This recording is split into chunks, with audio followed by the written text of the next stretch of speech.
Hi, I'm Lisa and I'm a coach and I'm jumping on today to talk to you about why burying your head in the sand is not a good strategy.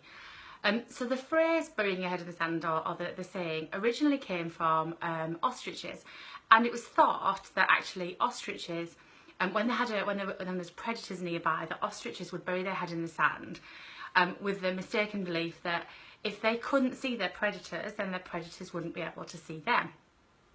Now, actually, that's a myth, and it's kind of animal experts have disproven that. Ostriches clearly aren't that stupid, and it's something to do with putting sand over their eggs and burying them and things like that. But it just did make me think, because actually I think a lot of us, if we have a problem, we can really easily bury our head in the sand about that problem.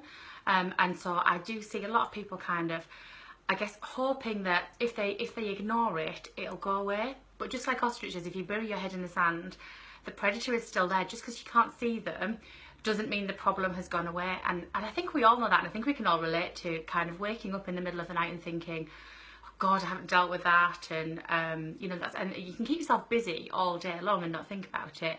But actually, it's times like that in the middle of the night when you wake up and think, oh, I know it's a problem and I know it's something I need to deal with. But actually we kind of push it to one side and we don't face it. And that's not a great strategy, because actually what we're doing is, by not facing it, by burying our head in the sand, we don't know how big that predator is and how dangerous they are and how scary they are. And actually, if we can't see them, we make it into something that it's not. So we make that problem into kind of much more than it is. So one of the tricks when you're faced with something and you're burying your head in the sand about it, it's actually just to get really specific as a first step. Just get really specific about what the problem is and how bad the problem is. And actually, 9 times out of 10, you'll find that the problem isn't as bad as you thought it was. And actually, you feel so much better kind of having faced up to it and having started dealing with it. Because do you know what?